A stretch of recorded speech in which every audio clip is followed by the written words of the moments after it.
Tonight on Ctv3 News, vehicle flips on the ferry road claiming life of Corozal man. Search intensifies for missing Libertad village man. We speak to his common-law wife. Police operation in Orange Walk leads to significant discovery of drugs. And Belize to expunge COVID-19 and cannabis records. Attorney General Anthony Sylvester cites details needed in legislations. These are some of the stories we have for you tonight in our newscast for Thursday, February 13th, 2025.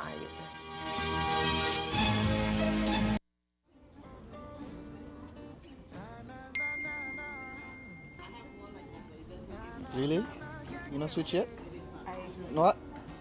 I tell you, I don't. You used to call me on my cell phone, late night just to stay in touch. Call me on my cell phone, cause our connection used to mean so much. And I know when that thought line bling, February's got that love to bring.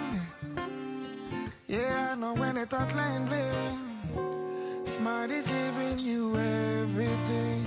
These days all I do is wonder if you're still connected with somebody else. Wonder why you're missing out on what's best for yourself. You could have had more, but you're still stuck with them. You don't need no one else, you don't need nobody else. So it's time to switch up our brand, cause Smart's the best in the land. They got the top speed and the best service for your phone. You should just switch to them, it's smarter, no one else. You used to call me on my cell phone.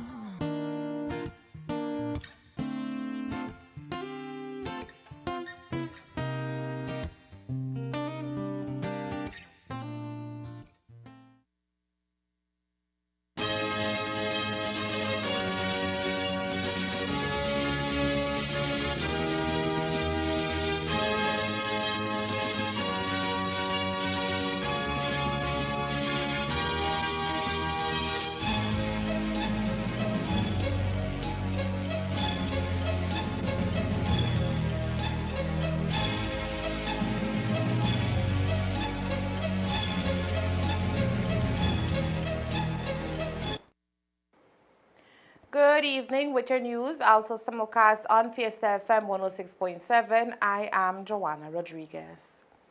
A somber cloud hangs over Pachacan today as the community mourns the loss of Gaspar Cantun, a hard-working villager who tragically died in a road traffic accident yesterday. Cantun was en route to Corozal town traveling along the ferry road when he reportedly lost control of his vehicle. The family is understandably distraught at the sudden loss of a man who dedicated himself to providing for them. Our news team visited with the grieving family, and Elmer Cornejo has prepared the following report detailing this heartbreaking event. 48-year-old Corozal resident Gaspar Cantun tragically lost his life in a traffic accident yesterday afternoon.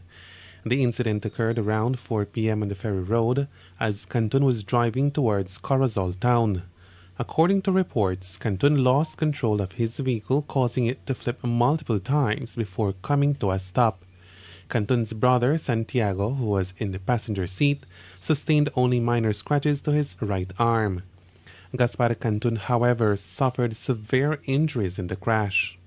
Él me llevó ayer temprano a la frontera porque me fui a Chetumal y él se quedó en la zona y él me dijo cuando tú vengas, dice, me llamas que yo te vaya a buscar, dice. Pero yo lo estaba llamando y no me contestó y yo vine de Chetumal, vine de Corozal y de Corozal agarré taxi para venir aquí. Cuando yo llegué aquí yo vi de la casa cerrada, no había nadie, como mi hija vive allá, más allá con su suegra. Yo le dije a mi hija, si tu papá no está en la casa, no hay nadie, le digo, me voy a ir contigo, le digo. Y como no vi a nadie en la casa, los niños, mis hijas estaban en la escuela, me fui con mi hija.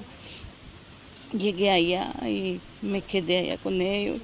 Cuando vino una muchacha, vino a decirle a mi hija que como su papá sufrió un accidente y Nosotros, yo no le creí, pues, y yo digo, no, le digo, no, no es él, le digo.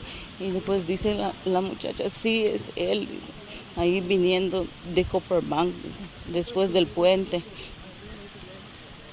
Y después nosotros agarramos, nos fuimos. Y cuando nosotros llegamos ahí, vimos el vehículo todo, así como está. Y, y había trabajadores allá de la calle y ellos nos dijeron que el vehículo dio 3 vueltas. Pero cuando dio 3 vueltas, dicen ellos, la primera vuelta él salió del vehículo, la mitad de su cuerpo salió del vehículo. Y cuando fue dando las otras 2 vueltas más, el vehículo lo aplastaba a él. Y él ahí quedó, y el vehículo quedó parado, así como está parado, y él quedó colgado afuera, la mitad de su cuerpo fuera de la ventana.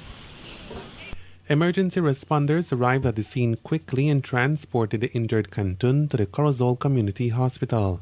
Tragically, he succumbed to his injuries while receiving treatment. This morning, Alba Chan, Cantun's common-law wife, expressed her disbelief and grief as she spoke to us about the last time she saw him alive as he took her to the northern border yesterday. Después llegó la ambulancia y lo llevaron en el hospital. Cuando nosotros llegamos ya no había nadie, solo había un montón de sangre. Y agarramos la mercancía y todo lo que él tenía y nos fuimos al hospital. Cuando llegamos allá me dijeron que él había muerto. Pero la enfermera nos dijo que él cuando llegó en el hospital estaba vivo todavía. Él tenía abiertos sus ojos y todo, pero estaba saliendo sangre de su nariz, de su oído, de todo, de su ojo, todo, en su boca, todo le empezó a salir sangre. Se lastimó su cráneo. Estaba contando de que, o sea, ¿qué es lo que el señor hacía en esa calle a esa hora? Pues él fue a llevar a su hermanito, ellos venden, y él fue a llevar a su hermanito a Copperbank y él estaba regresando a la casa cuando pasó el accidente. Venden ropa, chanclas, son venteros ellos. ¿Y cuándo fue la última vez que usted habló con su hermano? Yo hablé con él ayer en la mañana cuando me llevó a la frontera. Es la última vez que hablé con él. De ahí ya no lo volví a ver hasta que lo vi en el hospital ya muerto. Chan shared that she and Gaspar Cantun had been together for the past 17 years, describing him as an exemplary man.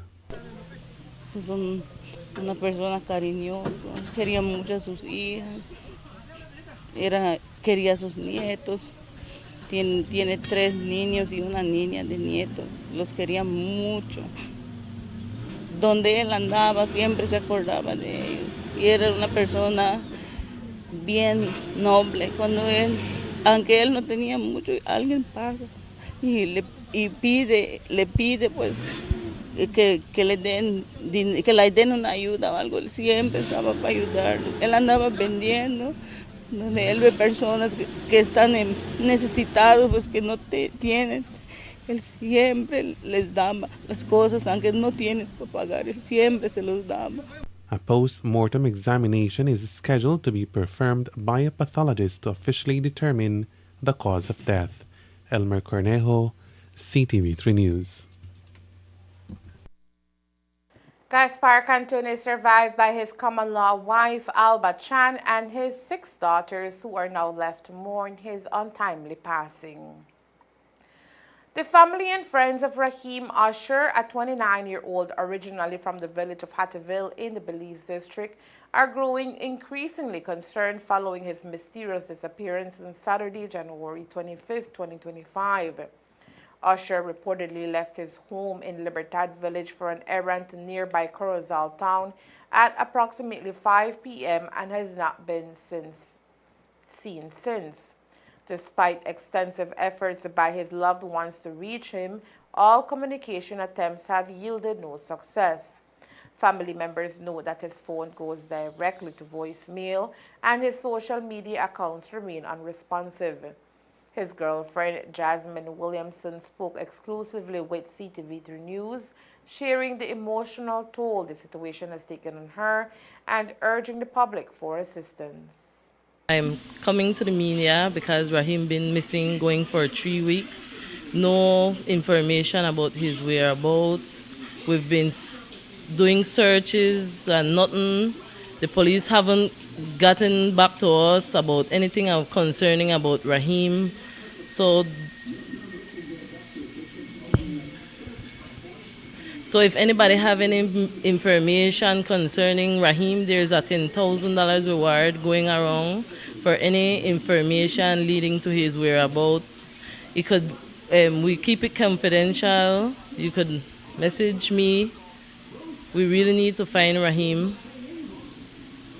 So I beg the public to please try and assist us in anything you know. Thompson has reached out to the Corozal Police Department multiple times, seeking updates on the investigation into Usher's whereabouts. However, she claims that each time she has been met with what she describes as turnarounds and a lack of concrete information.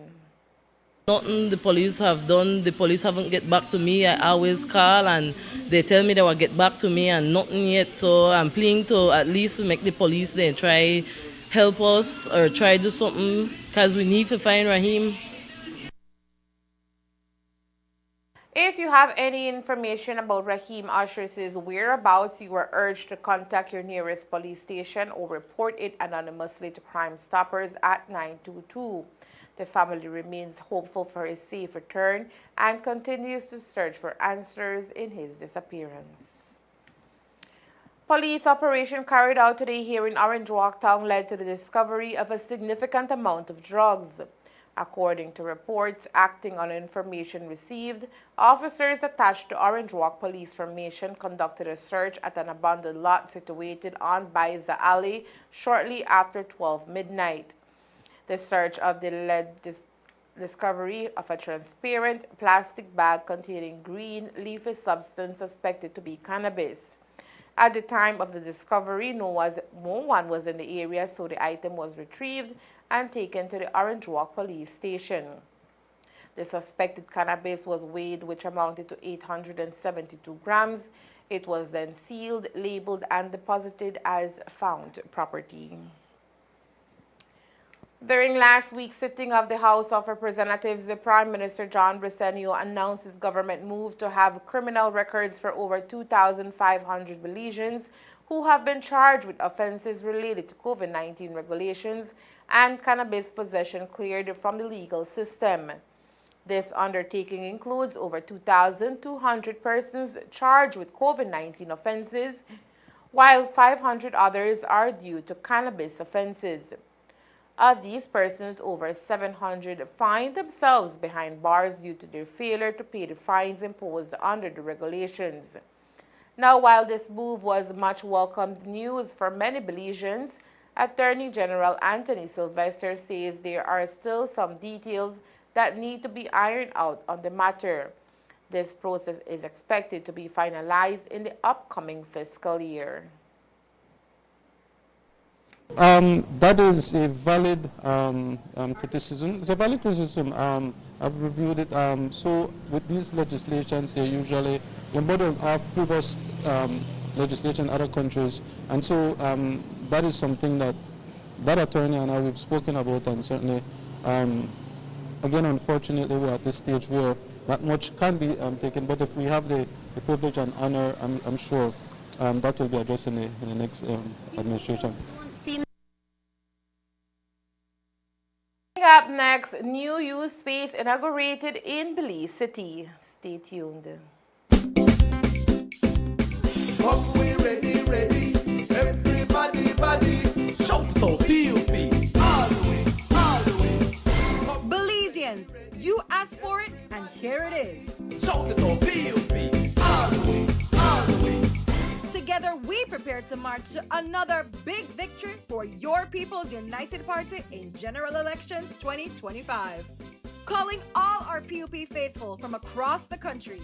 Join us at the Belize Civic Center on Sunday, February 16th for a massive music fest and convention rally where we will endorse the party leader, his executive, and all the delegates of the People's United Party.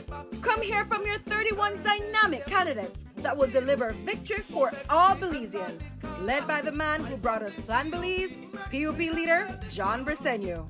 It all kicks off at 11 a.m. on Sunday, February 16th, with music and performances from Ernestine, Consigo, Roxy, all the way from Sugar City, Yastalia, TR Shine, and many others. Make everybody know, Belize the right pan track with the PUP. We'll see you there. And answer the call for the only party working for us all in this country. It's the PUP. Police are investigating a shooting incident that occurred on Tuesday, February 11, targeting two local fishermen off the coast of Ambergris Key. Brothers Luis Pablo Diaz, 26, and Janelle Silvino Diaz, 24, were reportedly fishing near the Tuffy Channel south of San Pedro when they came under fire. According to reports in the San Pedro Sun, the brothers were targeted by gunmen operating from a small boat. The Diaz brothers told authorities they had been aware of the approaching vessel for over an hour before the attack commenced. They also claimed to recognize the individuals involved. Following the incident, police launched an immediate investigation, resulting in the arrest of two suspects. The boat believed to have been used in the attack has been impounded as evidence. Authorities are continuing their search to a third suspect believed to be connected to the shooting. The investigation remains active and ongoing. Mexican President Claudia Sheinbaum threatened to sue Google Thursday over its decision to update its map platform to reflect President Trump's decision to rename the Gulf of Mexico as the Gulf of America. Sheinbaum argued at her daily press conference that Google is incorrect in renaming the entire body of water as the Gulf of America because Trump's executive order only applies to the U.S. continental shelf. She warned that the Mexican government may bring a civil suit against the tech giant if necessary. Who we have a dispute with is Google, Sheinbaum said, according to a translation from Bloomberg. If they keep insisting, we'll consider a lawsuit. Google Maps announced Monday it had updated the name of the body of water to the Gulf of America for its U.S. users after the U.S. Geographic Names Information System made the change official. Users in Mexico will continue to see the name as Gulf of Mexico, while those elsewhere in the world will see both names written as Gulf of Mexico, Gulf of America. Apple Maps and Bing Maps have also updated their systems to reflect the change. Sheinbaum sent a letter to Google last month after it announced its plan to change the name of the body of water. To change the name of an international sea, it is not a country that changes it. It is an international organization that does this, she said at the time, according to a translation by Al Jazeera. Trump signed an executive order renaming the Gulf on his first day in office. The Department of the Interior announced days later that the Gulf of Mexico will now officially be known as the Gulf of America. It noted that the U.S. Board on Geographic Names was working to update the name in the U.S. Geographic Names Information System. Shortly after, Google said it would make the change once it was officially updated in the database for geographic names. The Encyclopedia Britannica said Wednesday it will continue to use the Gulf of Mexico, noting that the Gulf is an international body of water and the U.S.'s authority to rename it is ambiguous. It also emphasized that it serves an international audience and that the body of water has been referred to as the Gulf of Mexico for more than 425 years. The president of Mexico touted the move Thursday. The Associated Press has similarly opted to call the Gulf of Mexico by its original name while acknowledging the new name Trump has chosen. The AP said its reporters have been barred from covering several events at the White House this week for refusing to align its editorial standards with the president's executive order. White House Press Secretary Caroline Leavitt defended the decision Wednesday, saying, "We reserve the right to decide who gets to go into the Oval Office.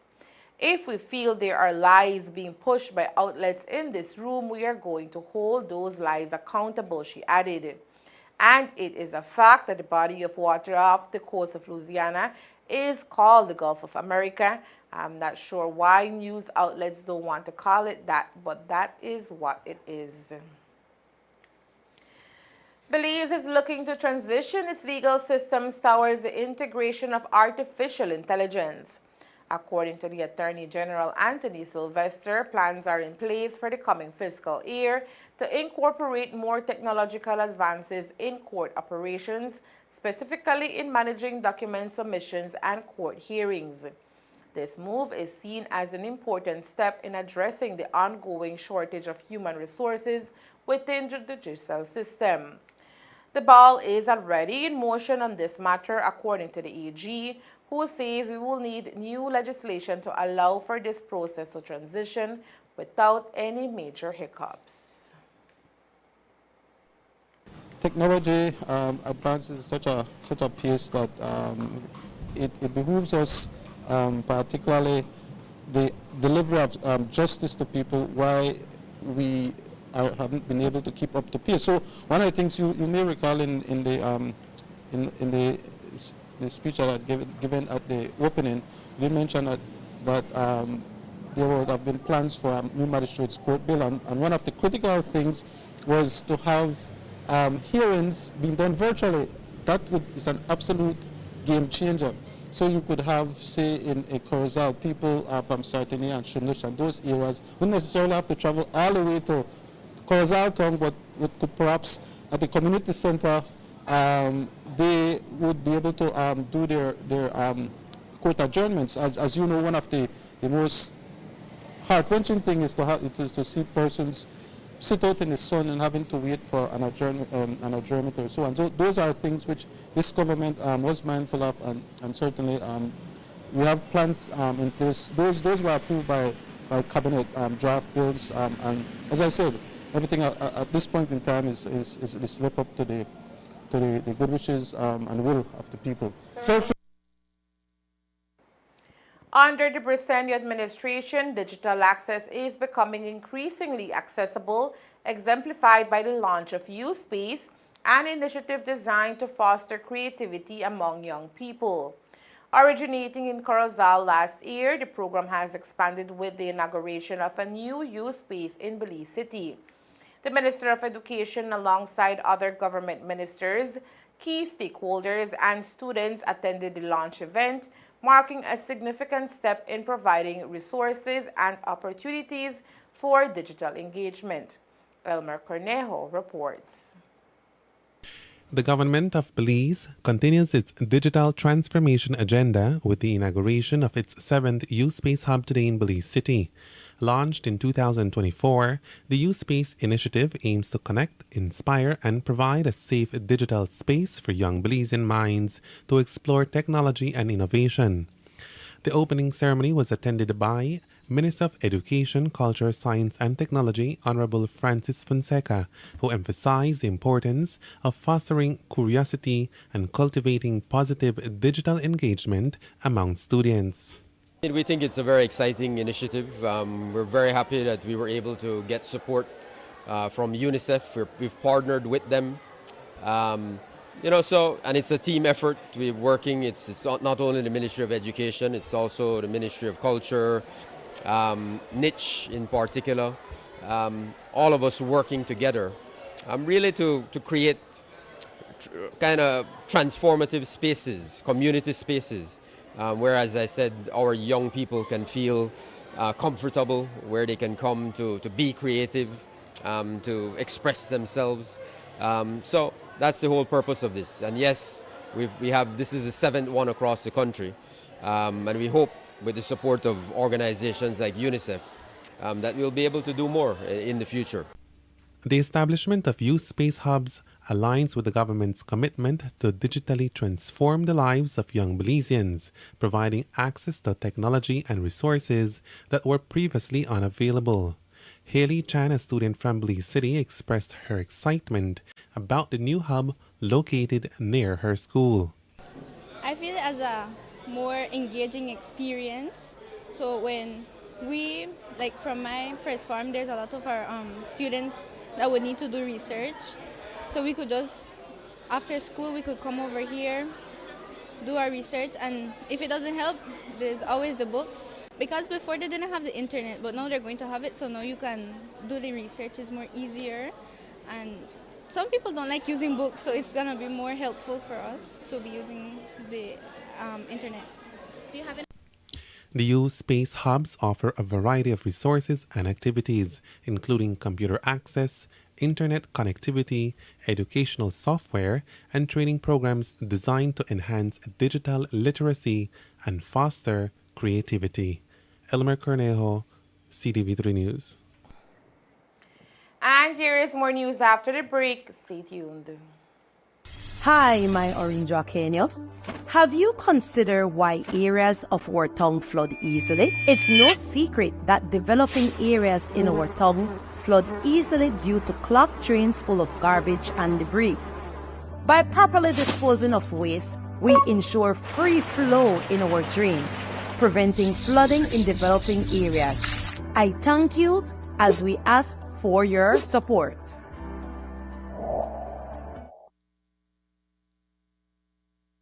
The student body and teachers of Solomon Seventh-day Adventist Primary School are currently hosting a group of missionary students from Castle Valley Academy in Utah in the U.S. The group of 35 high school students and their teacher are currently on a mission trip to Belize for the purpose of volunteering their time and resources to students from our community. This is the second time the high school team is visiting Belize. For this past week, the students of Castle Valley Academy have been engaged with local students, teaching them a number of life skills, including auto mechanics, videography, health education, and even choir. Yeah, so we wanted to make sure that we concentrated on helping the elementary schools here in Orange Walk. So when we contacted Solomon School here and said, is there any need? Can we do anything in Solomon Schools?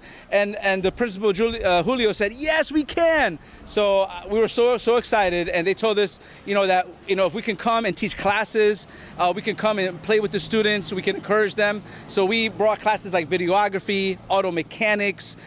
We donated some benches. We have students here helping build some benches, health classes, first aid, anything to help the young kids here in Belize learn, to help them learn and to help them do things, practical skills that they can take home and maybe help mom and dad, with things they can do. For senior students Ethan Facemeyer and Dayanara Barrios, being able to interact with local students from Belize allows them the opportunity to share their mission and faith in a way that transcends culture. It's a huge blessing for me to be able to come on this trip, especially because it's my last year at the school, and just being able to bless all the people here in Belize and just be an inspiration to these kids. I love it, and it's so much fun for me, and I'm really glad to be here. Well, for me personally, it meant to come help the kids and what they needed, but personally they have been helping me more than I have been helping them. So it's been a huge blessing just being here with the kids. Talk to us about some of your favorite things so far about being here and being able to interact with these students.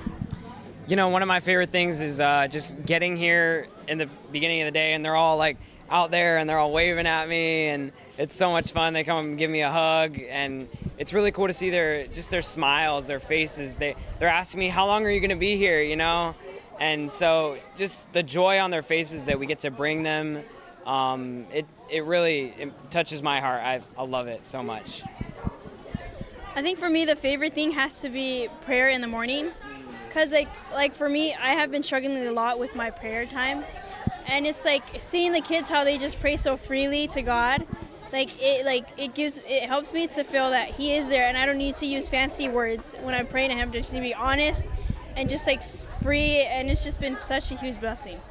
Now, lastly, guys, talk to us about what you hope to accomplish, from this trip and being able to, work with your peers, but also, Belizean students. One thing is when I get out of high school, one of the things I want to do is be a youth pastor.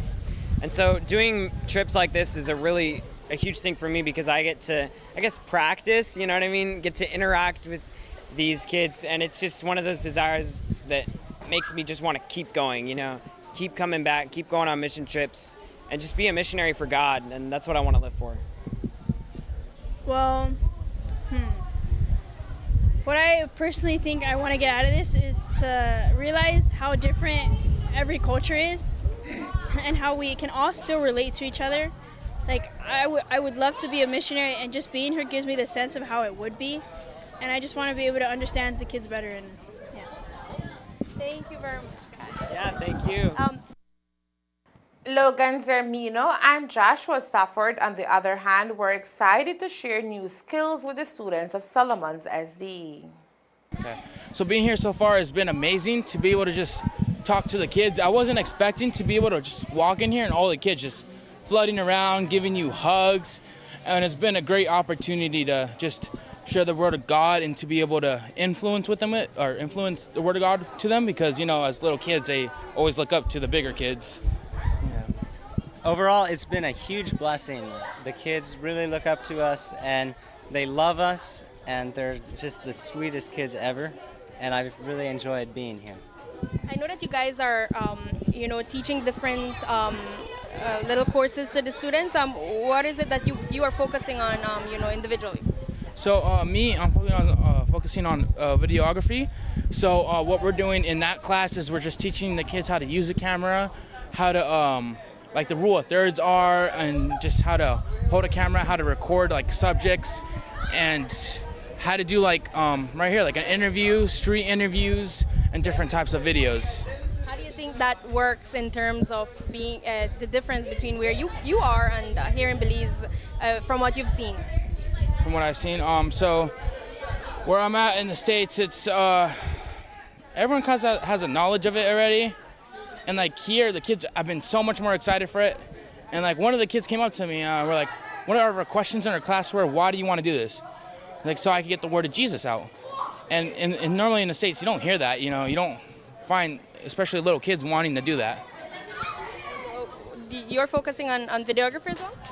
I'm actually in a singing class, choir, and in there we focus on training our voices. We do choir warm-ups with all the kids, and right now we're learning a song which we're going to be performing this weekend for the church. How receptive are the students, to this particular what you've been sharing with them? The kids are just amazing with it. They absolutely love the singing. They're so enthusiastic, and they're just raising their voices to the tops of their lungs. The mission group will be in Belize for a few more days, culminating in a health fair on Sunday at the school grounds. So we're here about over a week, and we definitely want to continue this whole week helping the school with the different classes we're teaching. And by the end of this week on Sunday, we want to have a health fair for the whole community here at Orange Walk. So we're inviting the whole community of Orange Walk to come to the health fair that we're going to have here, where we're going to teach natural remedies, natural things that can help people home, natural things that can be able to help. From 9 to 12 o'clock on Sunday, we're going to be here helping the community. Everybody's invited. It's 100% free. And so we just want to encourage all the students to invite their moms and dads, other community here to come out, and maybe they can learn, and maybe we can help them. Maybe we can help them with some of the free services that we're going to have here. The 117th special meeting of COTID was held virtually to consider requests from the government of Trinidad and Tobago and Belize for the approval of the Partial Scope Agreement PSA between the Republic of Chile and the Republic of Trinidad and Tobago, and the Partial Scope Agreement between the government of Belize and the Republic of El Salvador. This meeting follows the decisions resulting from the 59th regular meeting of COTID held in November 2024, during which the Secretariat requested that member states review and provide their respective comments on the agreements. In preparation for the 117th special meeting, Belize held several bilateral meetings at the technical level with member states to address concerns regarding the PSA between Belize and El Salvador, particularly on regionally sensitive products requested by El Salvador. Belize has so far received the full support from Antigua and Barbuda, Suriname, and Guyana, with responses from other member states still pending.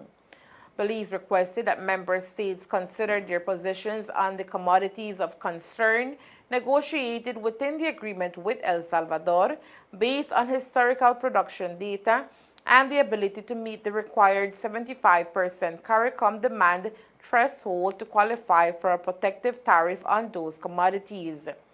Where production data does not meet the required 75% threshold, Belize requested flexibility from member states to support the negotiated goods. The Belize delegation, led by Mr. Andy Sutherland, Director General for Foreign Trade under the Ministry of Foreign Affairs and Foreign Trade, emphasized the importance of this agreement to Belize's overall economic growth and the urgent need for full support from member states. Belize also informed the member states that the agreement aligns with key policies under the government of Belize's National Medium-Term Development Plan aimed at strengthening regional trade and reducing the trade deficit through increased access to export markets, particularly with its Central American neighbors. Mr. Andy Sutherland was supported by senior officials from the ministry and the Customs and Excise Department.